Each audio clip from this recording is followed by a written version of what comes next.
am I? I am the champion. History will remember me. I will not let worry about him being kind. I will define myself. I will write my own praises. And no one will tell me what I can end up being. I will never go out not knowing I've given everything I've got. Because who am I? I am the champion. Who am I? I am the champion. Who am I? I am the champion. Who am I? I am the champion. Who am I? I am the champion. I am the champion. I am the champion. I am the champion. I am the champion. Champions on me, champions on me. 1, 2, 3, champion. Hey, what's going on, everyone? It's Token back with a brand new video for you all. As it is Monday, and I did want to get up the MPL final game, the MPL championship game against the Toronto SwaBlues and their coach, Alright Cap. I wanted to get this game up for you guys on Monday, even though it is going up a little bit later than I would have liked. I definitely wanted to just try to get this up for you all today to start out the week as perfectly as possible. So I hope you guys are hyped for the finals of the MPL Division 2, my first league as a content creator. I'm very excited and honored to even be in this position, and I just wanted to go out of my way to thank Eric TS, or just Eric in general, and Nick, also known as Reckless Bat, I think that's his Twitter's handle. I wanted to thank them very much for all their efforts in making sure the MPL Division 2 was stayed up and running and still stayed cohesive and well, even when a couple of coaches who realized that their playoff hopes were dim, even when they started to not prioritize the league. Definitely wanted to shout both of those two out for all their hard work and diligence in making sure the league still was ran pretty well. So thank you guys. However, guys, we're here for the championship game against the Toronto SwaBlu Jays and their coach, Alright Cap. So let's just hop right into it. Me and Cap already did have a history where Cap was able to best me 5-0 in our Week 6 matchup of this season of the MPL Division 2.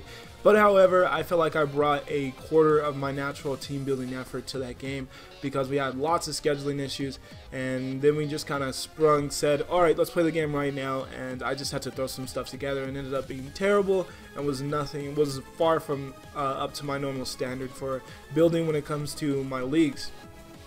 So I felt like that I'm really not games. I wasn't really thinking about, oh, I already lost to him 5-0, it's probably going to be tough. I wasn't really thinking of that. I know Cap's a really good battle and everything, so I knew it was going to be tough either way.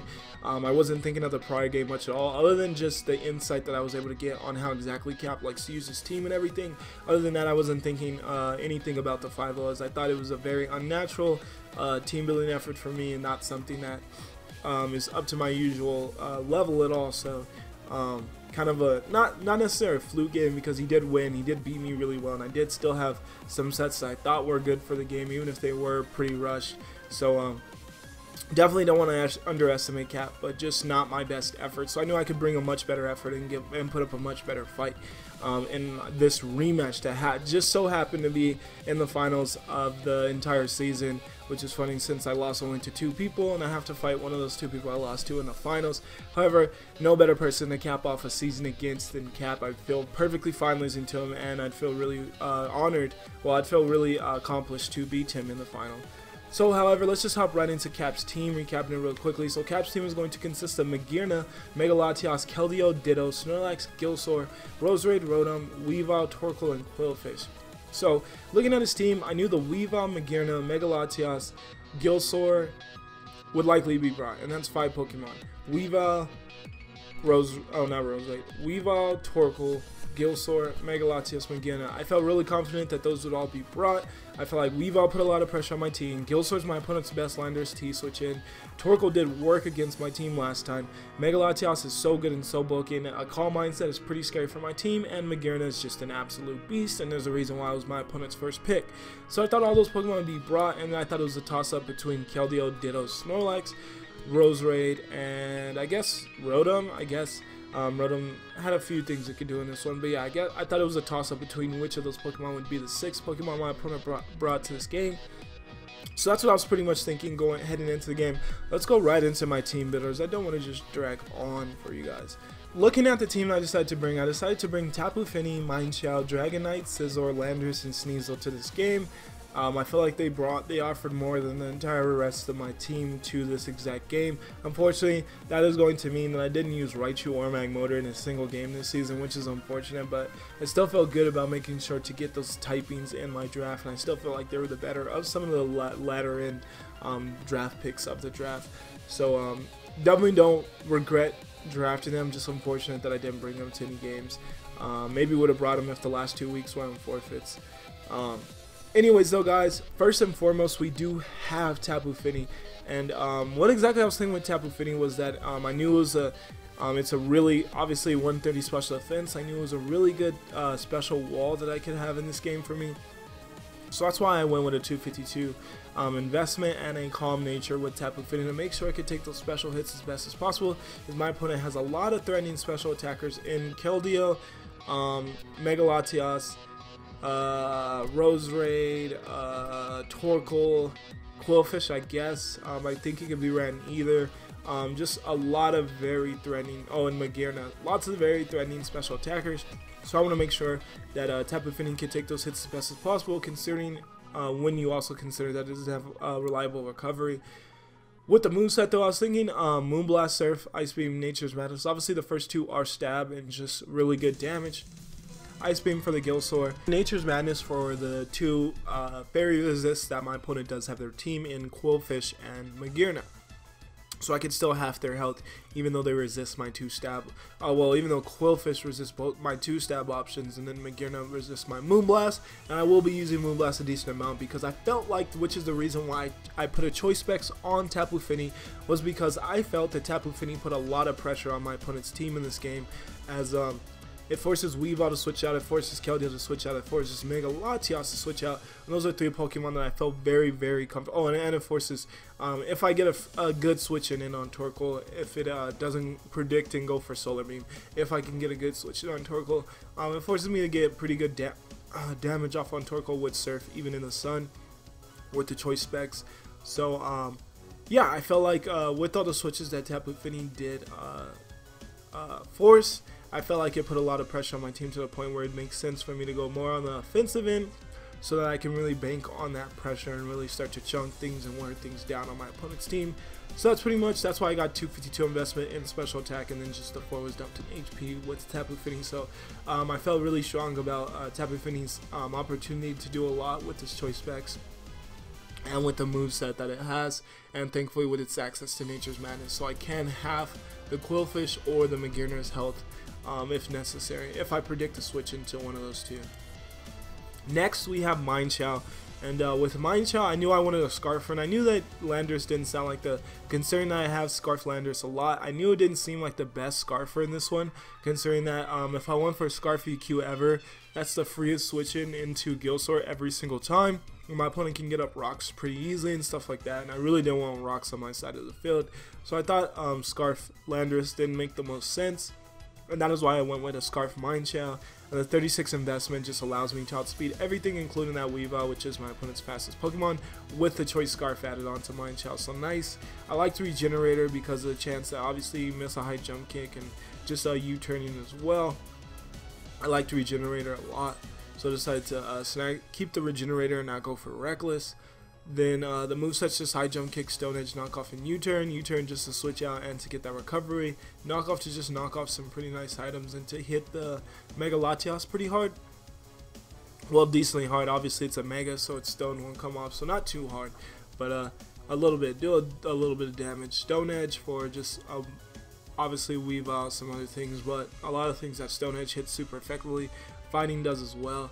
So we'll see how much I use Stone Edge, but then high jump kick as well for that powerful, very powerful stab option. So that's Minechow.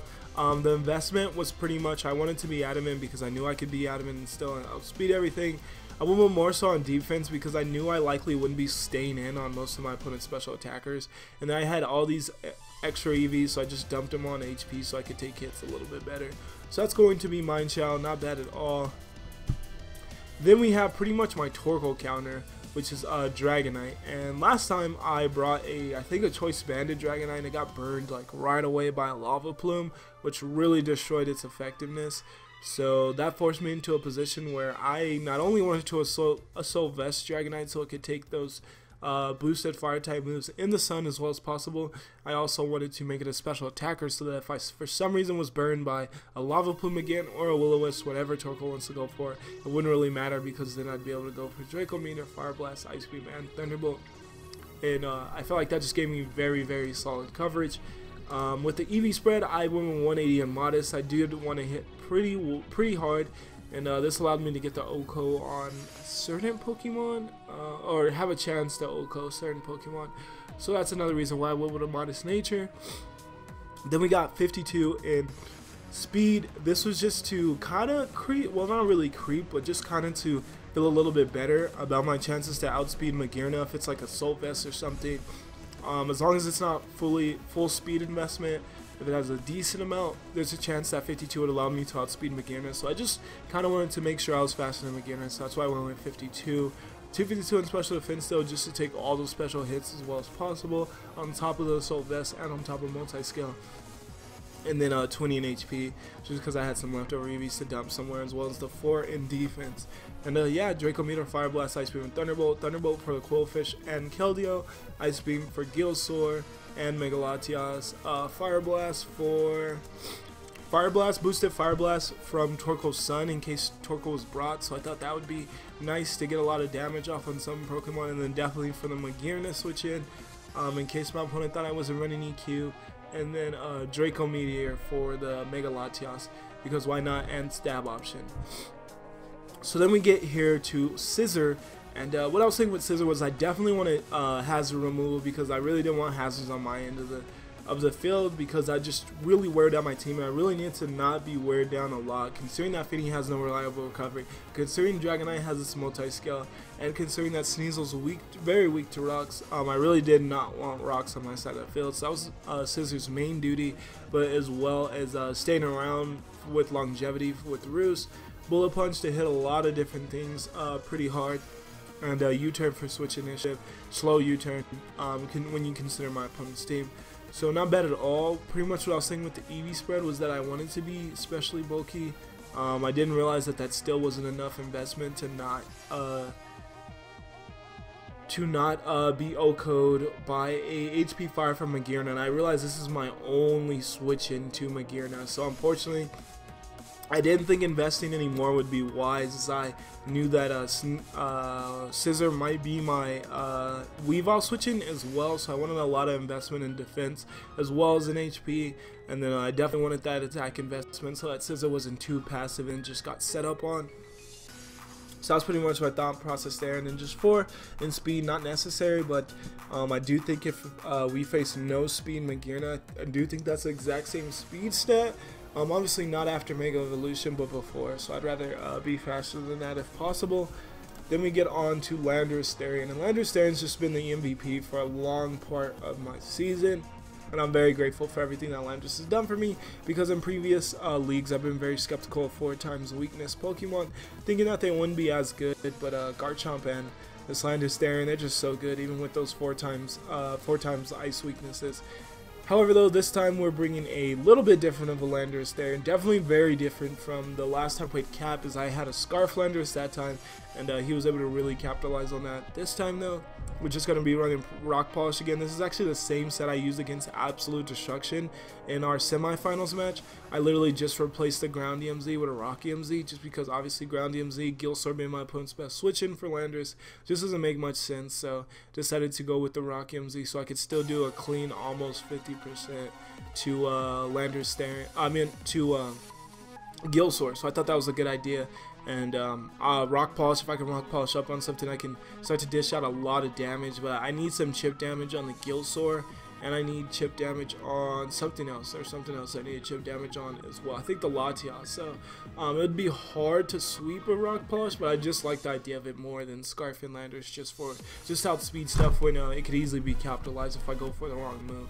So that's what I was thinking with Landorus, not bad at all. And last but not least, we have Sneasel, who's going to be Choice Bandit with the Icicle Crash, Knockoff, Ice Shard, and Punishment. Icicle Crash puts a lot of pressure on the Gilsor and some other things. Knockoff hits the Mega Latias hard and just knocks off really crucial items.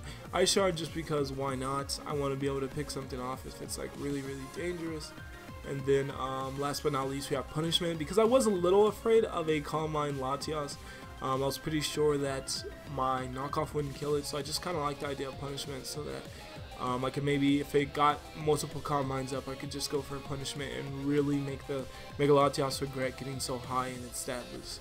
So that's pretty much what I was thinking there. 220 with a Jolly Nature or Sneasel makes it so that it outspeeds, I think, everything. Yeah, I think that's pretty much everything it outspeeds. Well, no, it doesn't outspeed Weavile, obviously, because Weavile's a 125 speed stat. Then we have 28 in defense. We have, 28 in special defense, 4 in defense, 252 in attack because I want to hit as hard as possible, and 4 in HP. 28 in special defense is just, like I said, my opponent has lots of threatening special attackers, so if I can maybe live a Scald and not get burned, especially if Misty Terrain's up, why not try to get that chance? So 28 in special defense for that exact reason. But yeah, it's pretty much the team. Sneasel, Choice Band Sneasel, Rock MZ Landorus, Mega Stone, obviously Mega Scissor with Defog, Assault Vest, Dragonite, Choice Scarf, Mind Chow, and last but not least, Choice Specs Tapu Fini. Got a little ahead of myself there, but yeah, not bad at all. Pretty much, I feel good about the team. I feel like I have the offensive power that I need, and like Tapu Fini and Mind Chow kinda, and then I feel like I got some interesting other sets in like Dragonite and Landorus, and I have more of the and offense and Sneasel as well, and then I feel like I have more of the defense and kind of Scissor as well as Dragonite. So not bad at all. I'm excited to get into the game. Looking at my opponent's team, I was honestly really astonished that they decided not only not to bring the Torkoal, but they also decided to bring the Quillfish. And on top of not bringing the Torkoal, they also didn't bring Roserade. So no Roserade and no Torkoal means that Tapu Fini is going to be huge in this game, as Roserade pressured my Fini a lot, and Torkoal just made it so that Fini couldn't really switch into it, and I didn't really want to switch too much else into it. So some interesting dynamics, considering my opponent didn't bring two Pokemon that I was decently afraid of for our Fini, which is going to be one of our primary offensive threats in this game, as you could have told with me Choice Specs, putting the Choice Specs on it. So looking at my opponent's team, I do predict them to lead with something like Gilsor to get up rocks. That would make most sense to me, or maybe Magearna, just to try to nuke something right away. So keeping that in mind, I think I lead with my Fini just to be safe, as I feel like it has the most neutral matchups. So I lead with Fini, and we could just go from there. As my opponent leads with Quillfish, and I didn't know what this thing wanted to do to me. I really didn't know, but I thought it'd just be best to switch out, as it's obviously a poison type, as it did just go for a poison jab, which makes sense. As I go into Scissor, we will resist that. We will be immune to that, so we won't be taking any damage. My opponent then does reveal that they are a mixed attacker with Scald and poison jab. Thankfully for Misty Terrain, there was no chance of us getting poisoned. I mean, of us getting burned by that Scald, so that's good news. It's very good news. Here though, I predict my opponent to go out of the Quillfish, which is why I brought in Landorus, and I just go for rocks. I kind of wish I would have knocked off, well, I don't have knockoff, but I wish I would have had it and been able to knock off the Toxic Orb, as Toxic Orb Gilsor, especially if it's like Substitute and Protect, can be really toxic. Thankfully my opponent does just switch out though, and we're back in our Fini, and we just go for a Nature's Madness to do as much damage as possible to the Quillfish. As now it's at a really low amount of health, and my opponent does go for another Scald. I didn't really see any, like, I have so many physical attackers. I didn't see anything I really wanted to switch into, so I switched into Dragonite. It's one of my only non-physical attackers that is Fini. And we do get burned, but thankfully this time it does not matter because we're a special set. I go for a Thunderbolt. Cap brings in Gilsor, so he's obviously immune to that. I realize that, go for an Ice Beam the following turn. Keldeo comes in, so it's going to resist that, and then my opponent does decide to switch out again, probably not wanting to take a Thunderbolt. So this time I decide to just go into Tapu Fini, as I know it can put a lot of pressure on Keldeo. I didn't think my opponent would actually switch out again, so that's cool. Now we just go for Moonblast, as that's Choice Specs Moonblast is going to take out Quillfish at that health, especially with the rock damage. Now my opponent brings out the Magearna. I'm really scared, so I just go into Scissor, as Fleur Cannon is the first move my opponent decides to go for, as they're going to lower their special attack, and we're going to eat that up nicely. I do go for a Roost here because I want to keep my Mega Scissor at the most amount of health possible, so why not? Then I just go for a knockoff here, I believe. No, I think I do that later. Here I go into Sneasel, predicting my opponent to likely set up throwing rocks. I thought they'd set up rocks, but instead my opponent went for went for Swords Dance. As me going into Sneasel is going to force that Gilsor out. I do go for the Icicle Crash as my opponent switches in Keldeo. I do slightly under enough to where that won't be a 2-hit KO. So I decide that it's best I switch out. I go back into Tapu Fini, and my opponent, realizing that Keldeo can't do much to Tapu Fini, switches out into Magearna as I go for another Nature's Madness and get a lot of damage off on this Tapu Fini. My opponent predicts the Scissor Switch in, crit 100% did not matter, and we'll get this Soul Heart boost. So that's unfortunate, but nothing too bad, as I do know that this Magearna likely is in Scarf now, so that's good to know, so that I can deal with it a little bit better. Here I go into Mind Shell, threatening the high jump kick, but I actually just go for a knockoff, knowing that my opponent would likely switch out. So I knock off the Toxic Orb, but unfortunately Gilsor is already toxic, so it doesn't really matter. Here though, I did predict that my opponent would want to get some chip damage off on my would want to get some chip damage off on Tapu Fini or Mind Shell, whichever one I decided that I wanted to switch in on Gilsor. So instead I switch in a Levitate Pokemon or a flying type like Dragonite that is able to be immune to ground, so that's good. Here I pretty much just go for a Draco Meteor, get the Mega Latias down to a good amount of health, and as it's just going to roost in its Mega form now, which is fine, but this means that now I can just go for another Moonblast, and I think 2 of these should take out Magearna. Yeah, 2 Specs Moonblasts will take out Magearna. Unfortunately, I did just chance that there was somehow some class in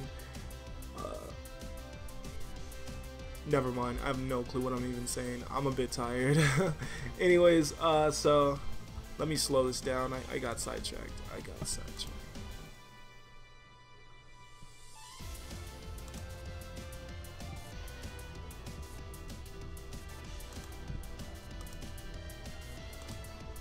So yes, 2 Moonblasts do take out the Magearna.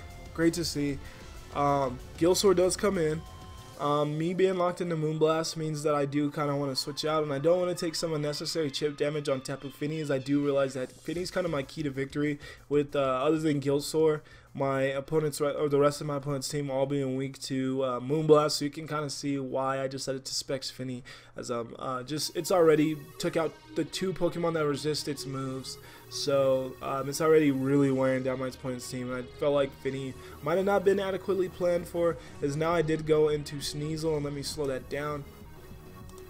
I went into Sneasel, and my opponent decided not to switch out. They honestly didn't have the best switch in at this point for Sneasel, as if my Icicle Crash would have hit the Keldeo hard enough to where another Icicle Crash would have definitely took out Keldeo, and obviously Weavile's too frail, and Mega Latias would have also been no-code by a Icicle Crash, so my opponent definitely they really didn't have an adequate switch in for that.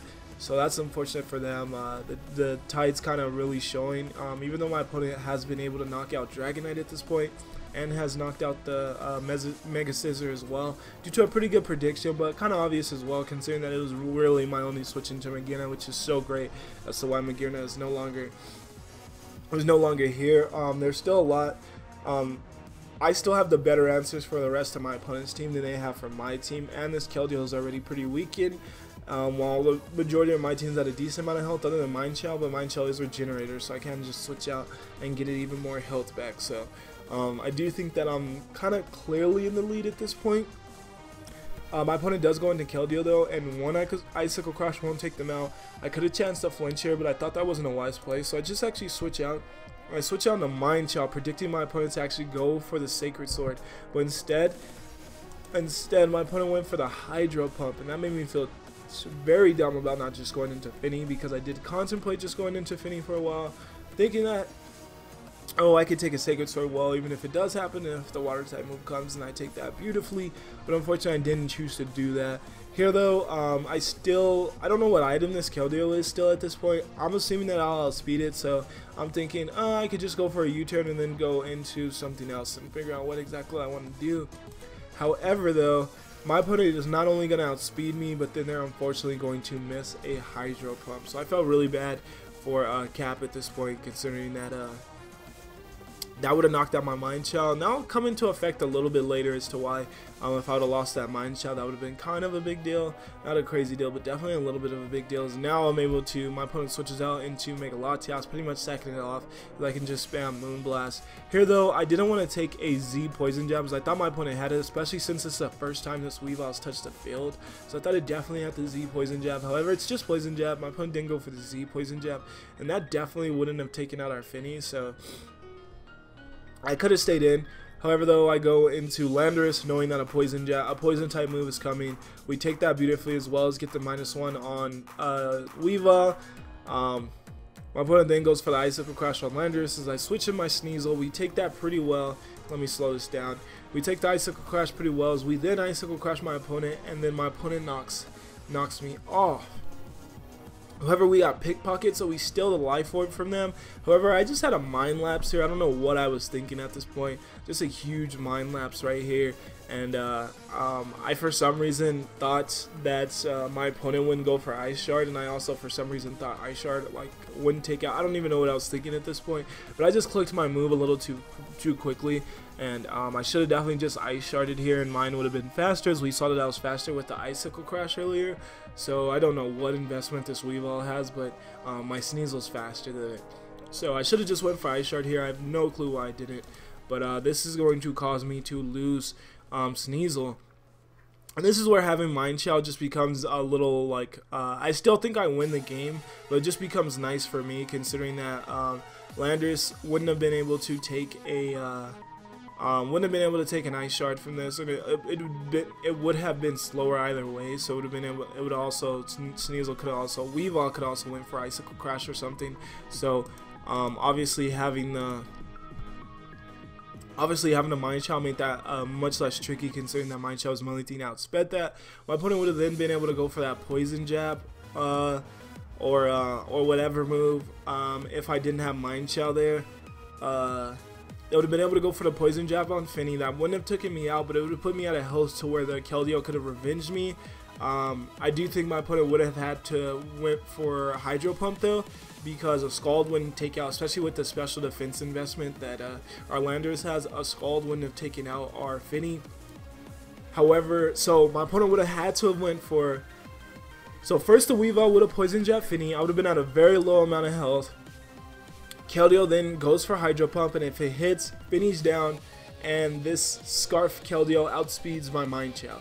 So I would have to bank for a miss on Mind Shell, and let's say it doesn't miss and I lose Mind Shell, then I go into Landorus. I have to bank for a miss there too, because even with my special defense investment, a Hydro Pump would take me out. Scald would not, but a Hydro Pump would take me out. So that would have made stuff much more tricky if my opponent wouldn't have missed that Hydro Pump, considering that I didn't just go for the Ice Shard with the Sneasel and knock out my opponent's Weavile, considering that I just had that Mind Lapse. So things would have been a decent amount more tricky if I wouldn't have made that little mistake there, and my opponent would have hit their Hydro Pump. But thankfully that's not the situation.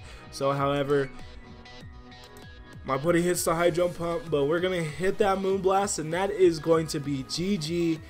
We guys, we did it. We are the Division 2 MPL champions. It's been an incredible ride. I'm so proud of the way I've been able to use this team and just use these Pokemon. A lot of Pokemon I never used before. I never used Dragonite, Sneasel, Landorus, Tapu Fini. A lot of Pokemon Mega Scizor. Just a lot of Pokemon I never used in League format that I've just grown to love and really enjoyed using. Reuniclus had been a huge MVP throughout this season. However, I didn't bring him to this game because of how much pressure we've already put on my team, and I didn't want to allow it to put added pressure, as well as I thought the Pokemon I brought honestly provided more in this game than Reuniclus did. But Reuniclus has been a monster, and I've used it before, and I knew Reuniclus is a monster, so I've loved having Reuniclus. Landorus had probably been the actual MVP throughout the season. Just an amazing Pokemon. It's done so much for us throughout the season. I can't wait to use it again in other leagues, because I loved using it, and I know how strong it is now. Tapu Fini also did so much work. I know a lot of people think it's like the kind of the weaker out of the Tapu trio in League format, as Lele is usually banned, and then Bulu hits like a truck, and Tapu Koko in Electric Terrain hits like a truck. So a lot of people think that Fini's maybe like the worst out of the four in League format. However, though, I really liked what Finney was able to do for us throughout this season, especially with misty terrain and us having a lot of physical attackers. Not being able to be scald burned in a lot of situations. This came in really clutch. And I really liked what Finney has provided for this team, and as well as how well it did in I think our week 2 game, as well as this game. Just so much work that Finney was able to do. It's been a crazy ride, guys, and I'm just so happy that I was able to win this league. Really helps reassure me in my confidence as a league format player, and I can't wait to just continue to play in leagues and hopefully work my way up and end up getting in more and more prestigious leagues, as I really enjoy doing this. And it just feels really good inside to win a championship like this. And there were some really good battlers throughout this, but winning it against Cap, probably one of the better battlers, definitely one of the better battlers in the league. Winning against him was definitely good, and it's also nice to get that revenge after being 5-0 in a game that I didn't feel was I gave my best effort in. When it came to the team building, I did give my battling the best effort, but not the team building in. So it does feel good to get that revenge win as well. But GG's to Cap. He had an amazing season. He's a really nice guy, such a competent. It just sucks how busy he is when I'm also busy, so we just oftentimes don't link up the best with scheduling. But he's an awesome guy, and he's an amazing battler, and can't wait to watch his videos on other leagues that he's in, because he's also in some other leagues as well. And I love watching his battles because of how good he is and me knowing how good he is. However, though, guys, I think it's time for me to stop dragging on. Thank you so much for supporting me throughout the MPL Division 2. Sorry if I sound really nasally. I do think I am getting a little sick, which is unfortunate. But there's not much I can do about that. Thank you guys so much, though. Thank you so much for supporting me throughout the MPL Division 2. Your support has been so appreciated. Definitely, please leave a thumbs up and subscribe to the channel for more of this action if you did enjoy. I would love to know that you guys enjoyed this. Let me know who's your favorite member of the team throughout the season. Who do you think put the most work in this season? And what did you guys think of this championship game? Let me know your opinion on it, how exactly this game ended up turning out and everything. Definitely let me know what you guys thought. I enjoyed it. It was a fun ride. It was great. And I can't wait for bigger and better things in the future. Thank you guys, though. I'm going to get the heck out of here, though. For now, peace out.